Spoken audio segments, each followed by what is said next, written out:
Howdy guys. So we had left off with verse 56 of the Tao Te Ching. I hope all of you are having a wonderful day today, fantastic evening. I hope it gets even better. Without further ado, let us begin. In the 56th verse of the Tao, those who know do not talk. Those who talk do not know. Block all of the passages. Close your mouth. Cordon off your senses. Blunt your sharpness. Untie your knots. Soften your glare. Settle your dust. This is primal union or the secret embrace. One who knows this secret is not moved by attachment or aversion, swayed by profit or loss, nor touched by honor or disgrace. He is far beyond the cares of men, yet comes to hold the dearest place in his hearts. This, therefore, is the highest state of man.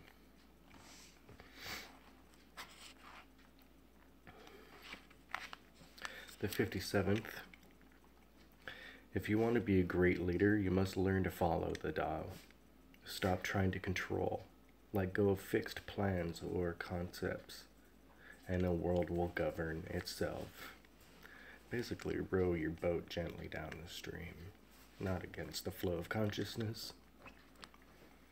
Chancho. Chancho's moving his bed. How do I know this is so?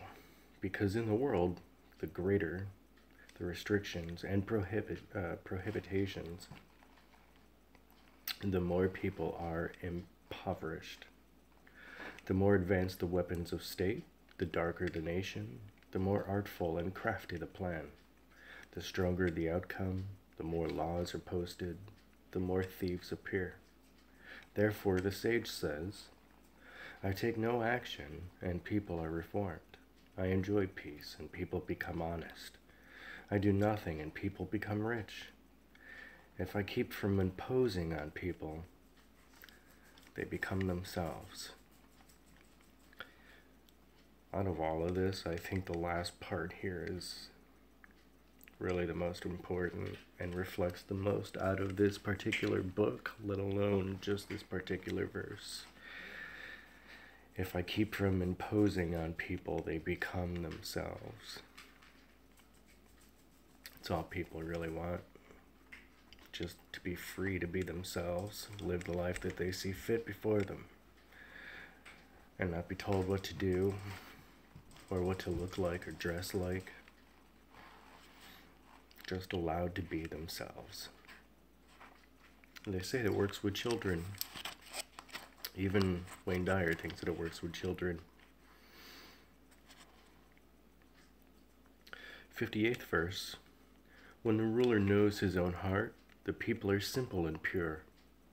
When he meddles with their lives, they become restless and disturbed. Bad fortune is what good fortune leans on. Good fortune is what bad fortune hides in. Who knows the ultimate end of this process? Is there no form of light? Yet what is normal soon becomes abnormal. People's confusion is indeed long-standing. Thus the master is content to serve as an example and not to impose his will. He is pointed but does not pierce. He straightens but does not disrupt. He illuminates but does not dazzle. Kind of goes along with the last part of the last verse.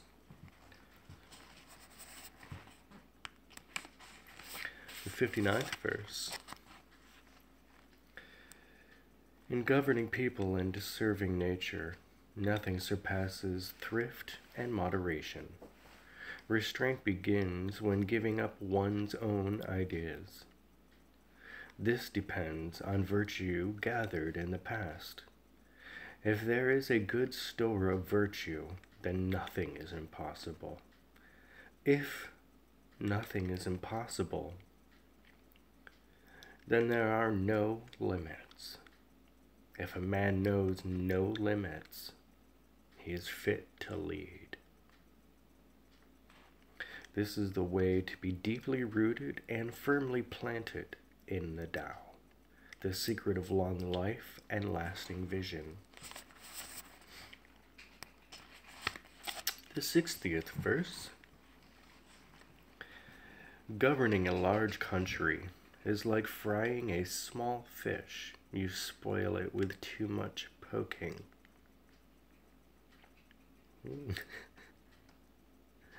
Approach the universe with the Tao, and evil will have no power.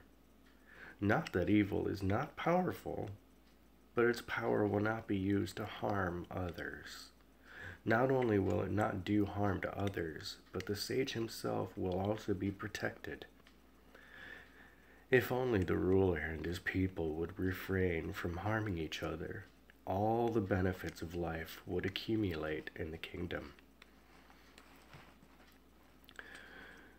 I think for anyone here that is walking a path of goodness, wants to be a better man than they were the day before, understands that yes, there are negative aspects of life, as duality states, there's negative along with the positive. But I will say that if you're on this sort of a path, you're not going to be focusing on seeing evil or negativity within the world. And it is said that when you change the way you look at things, the things you look at change. And therefore, if you are on the path of goodness, you are not seeing the path of darkness.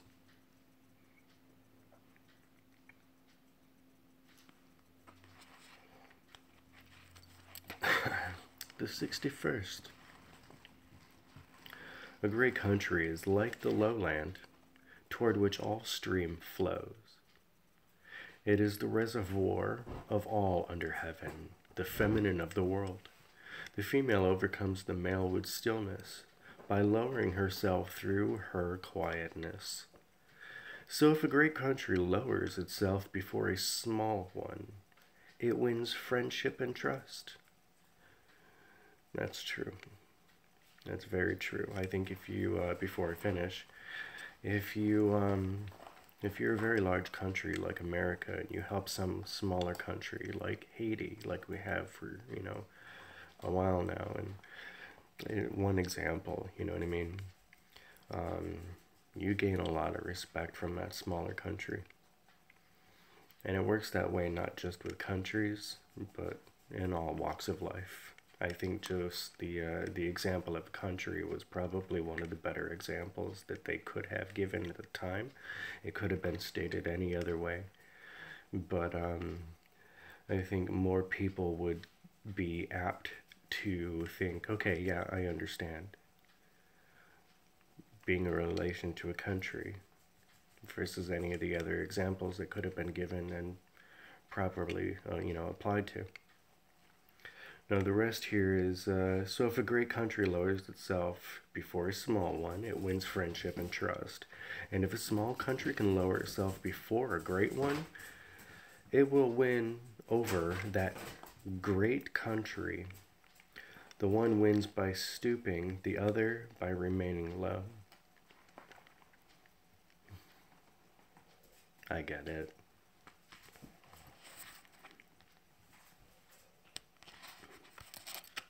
Like I said, that applies to all walks of life, not just a fine example being used as in a country.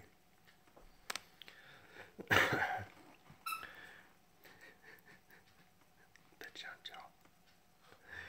62nd verse.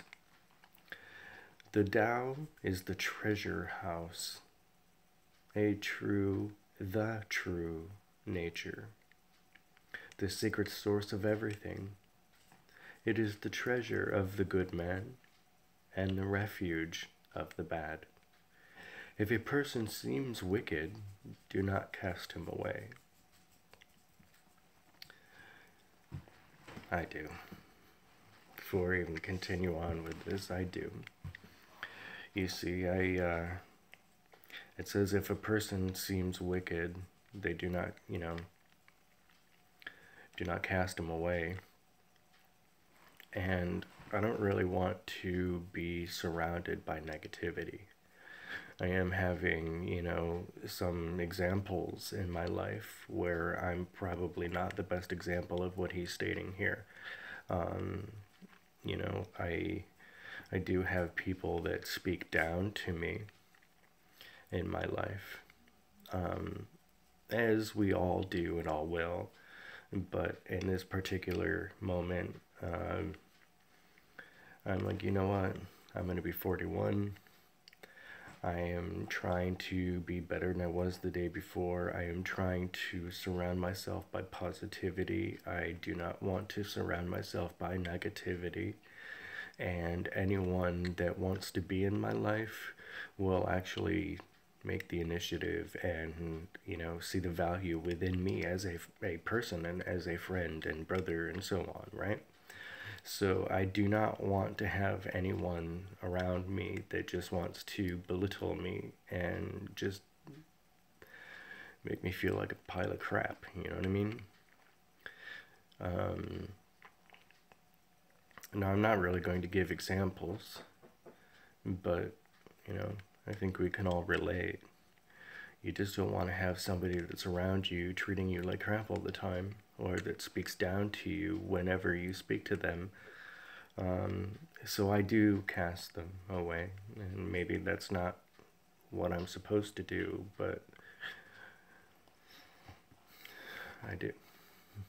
So maybe I'm not the best example of this, but allow me to continue. Awaken him with your words. Doesn't really help. Evaluate him with your deeds. I don't know why I said evaluate. That's like judging someone. To elevate him with your deeds. Repay his injury with your kindness. Do not cast him away. Cast away his wickedness. I think that in a lot of times it's you just get to a point where you're trying and trying. You're trying to be the best friend you can be and so on. And they just continually, belittle and talk down to you and make you out to be less than. And after a while of getting to the point of like, dude, I don't really think I deserve that, then you do come to a point where the things that you do and say are no longer enough to elevate them out of their wicked states, so to speak, and you are just namaste. Have a nice life.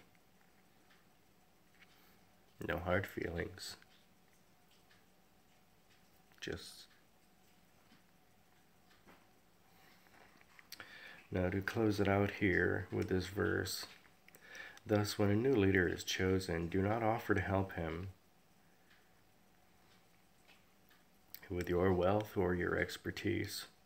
Help him to meditate on the principle. Offer instead to teach him about the Tao. Why did the ancients make so much sense of the principle? It is not because it is the source of all good and the remedy for all evil. It is the most noble thing in the world. Again, I think there's only so much you can do and say with some people. Some people are just negative, and some people don't really have much within themselves to make them stand out as the most important person or the shiniest of all objects when walking into a room. and they need to make you feel as though you are beneath them in hopes of elevating their own self. And that's really the only way it's going to come about.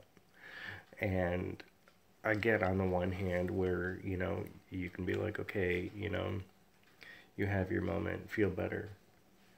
But, Chancho, no playing with the fireplace.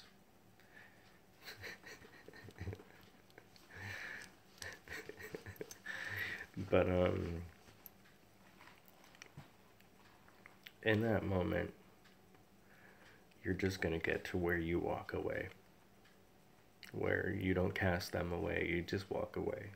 And I'm kind of wondering if casting them away is what you would do in a lower state of mind, in a lower presence, versus you being the one walking away.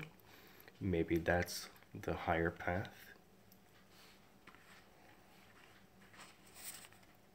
Be a good boy, Shasho. Now the 63rd verse.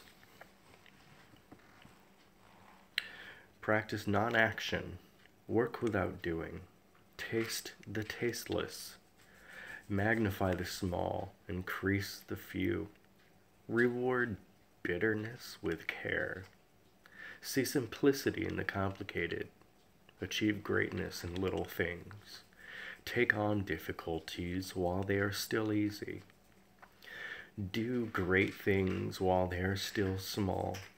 The sage does not attempt anything very big and thus achieves greatness. If you agree too easily, you will be little trusted. Because the sage always confronts difficulties, he never experiences them.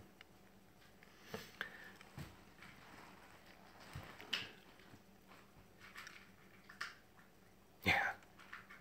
Welcome to 2018, and times are a little different. To say the least, right?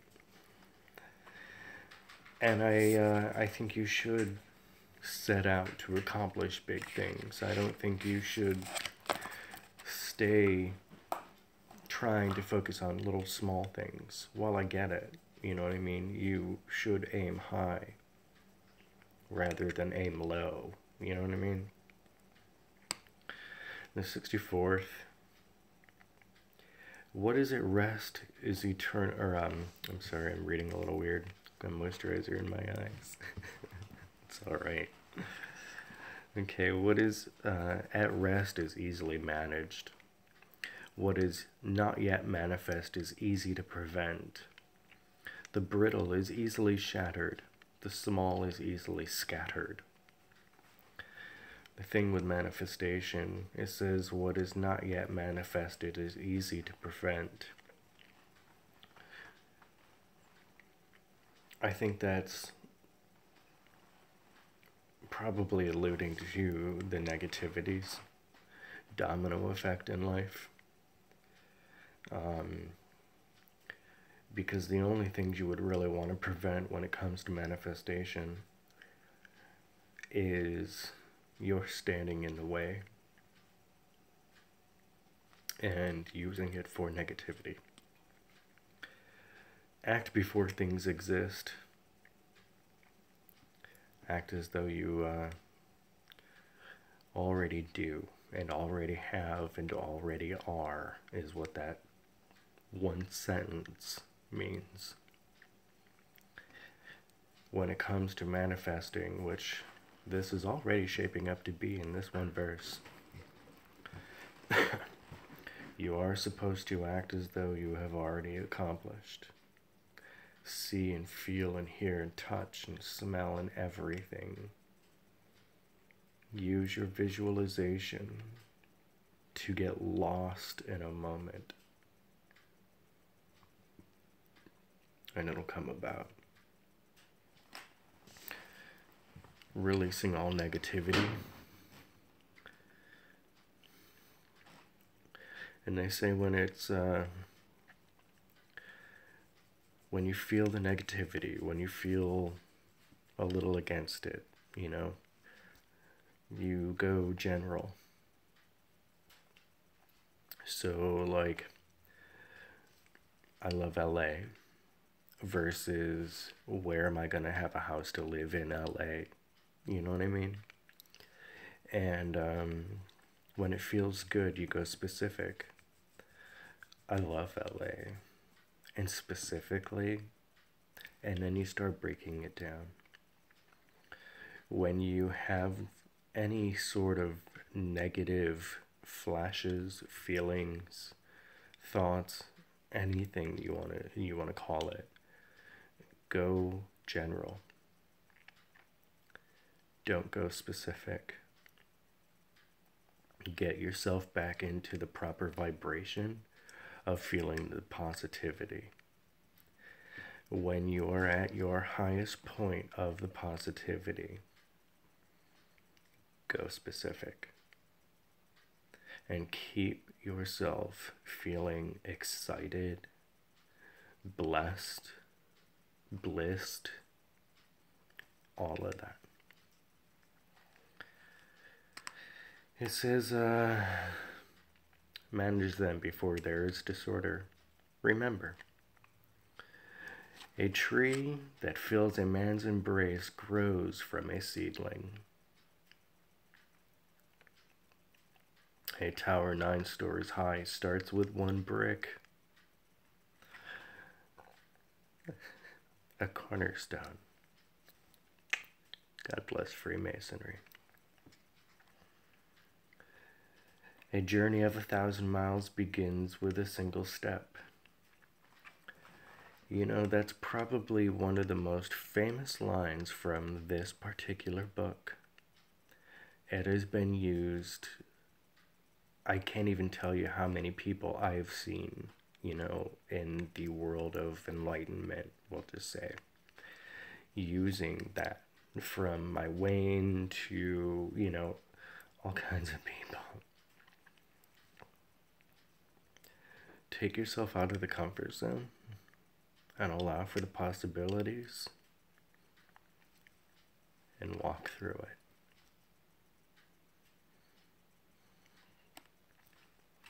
Act and destroy it. Grasp it and lose it. The sage does not act, and so is not defeated. He does not grasp and therefore does not lose. People usually fail when they are on the verge of success. It's because they probably don't know enough to see the signs around them, which even I struggle with.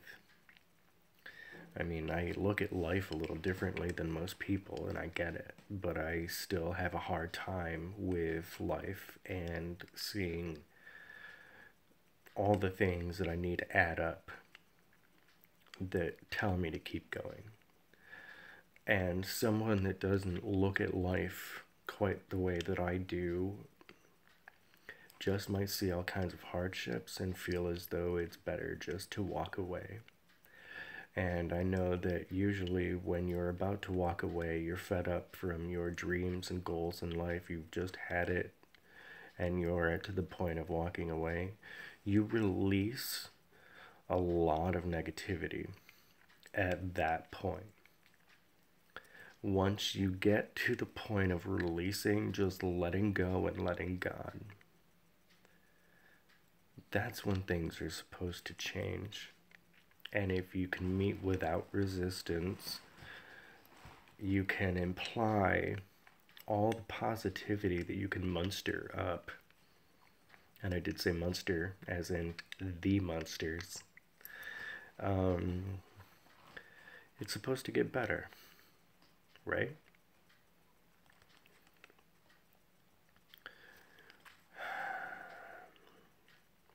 So give as much care at the end as at the beginning. Then there will be no failure. The sage does not treasure what is difficult to attain. You should. He does not collect precious things. If precious things make you happy, collect them. He learns not to hold on to ideas.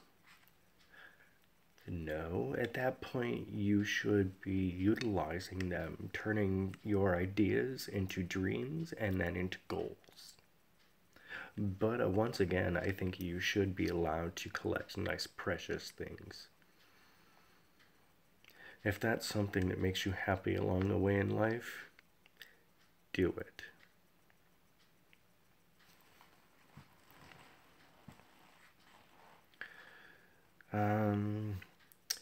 He helps the 10,000 things find their own nature, but does not venture to lead them by the nose. So, I can read all this and all the other materials that I have, both, here in New York, which I have a lot, and I'll get them later on this year, next year, whatever. But I also have a lot in LA too, and I can read to you all of this.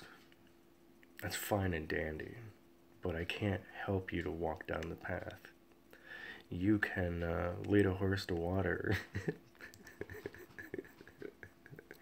And all I can hear in my head is the Golden Girls.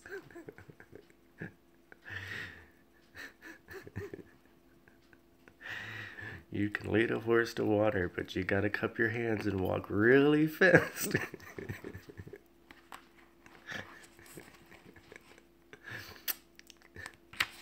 I am a Golden Girls fan. In the 65th verse,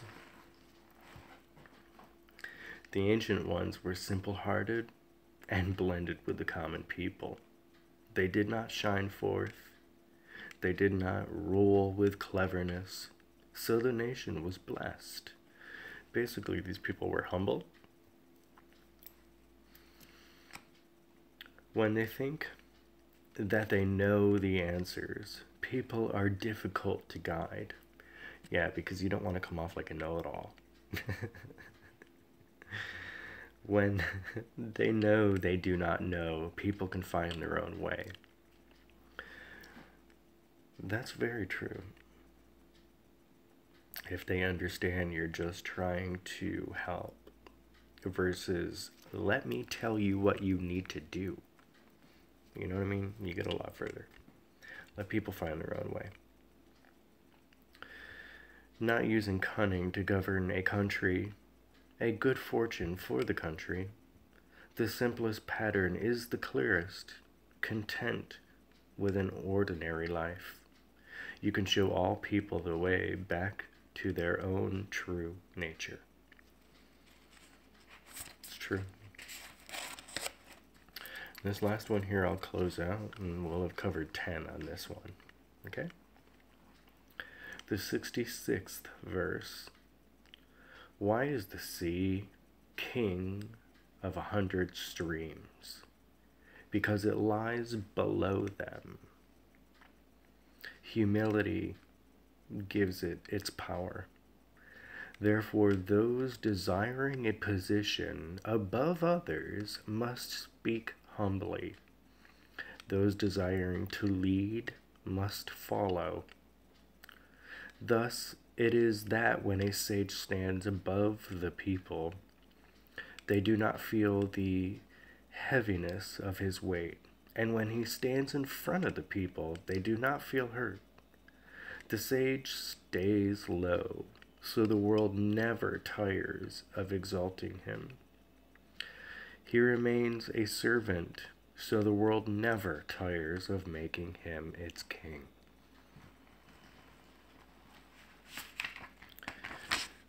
Isn't that the way it is? You have a humble man that's willing to allow you to be yourself, who happens to be someone you can turn to with a little bit more knowledge or something. And you would tend to follow more so than you would someone that's just a dick. Am I right? Yeah. So, I'm going to leave off with here. I do also want to state that when it comes to some of the other materials, I even have found I concur. I've had that for years. It was given to me a long, long time ago by someone very special to me. Just because of the EK that's on the cover of the book. Well, I intend on reading many materials along the way. When I am done here with reading the Tao to you, and giving my own little takes and spins and impressions and so on,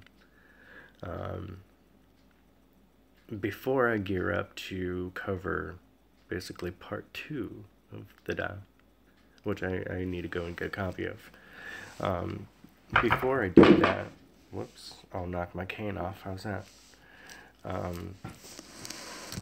I would also like to ending down here, the first one, and translating it all out with Masonry and showing the Masonic standpoint of it all. Along the way, like I've said, when I get back home, eventually covering, things like Grey's Anatomy. And I love that, because the human body and the mind and soul, they all kind of go hand in hand for the brief moment that we're in.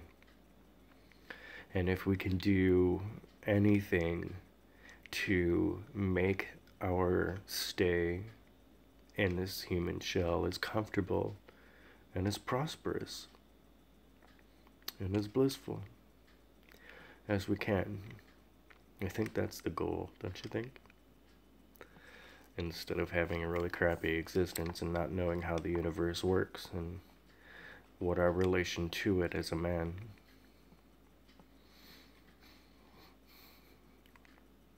There aren't many people that I know of that know the connections between man and spirit, let alone the human body and how it works and its relation to things. And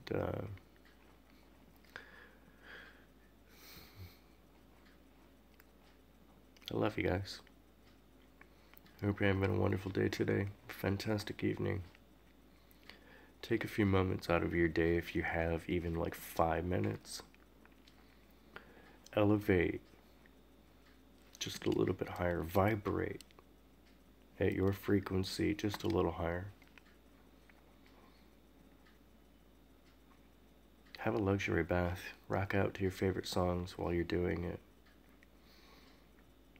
Feel bliss. If you can start to feel the presence of God and care more about your human body at the same time, things will start to work out a little bit better, a little bit easier, a little bit smoother. The higher you can make your frequency vibrate, the more things will unfold for you in a positive light versus a darker light. It's all common sense. It's all common knowledge. All this stuff has been said for thousands of years. Just somebody along the way needs to be a little more human in a now sort of time to be the one to say it, apparently. Because not everyone is out there flocking to those that I enjoy. Like my Wayne. Look how many people don't even know how, or who he is or was.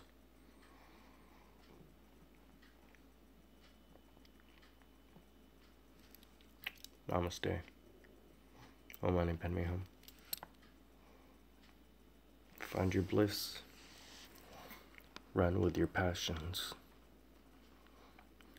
Don't let anyone stand in your way of true happiness and true love. And when it comes to love, Try to love anyone and everyone unconditionally, especially those you don't even know. Be as God would be. Do as God would do. Act and think and speak. Show unconditional love versus conditional. And while there still might be a lot of dicks out there, hey man, I mean, at least you know you're a decent person. And while they suck, you know you're worth being a friend too. And really, I think all this stuff here that I'm reading and going over and talking about in video and in post, it's all what it is, you know? Being kind, compassionate, loving conditionally. Let go of the childlike ways of conditional love. Let go of the human way of conditional love. Feel the presence of God, which is unconditional.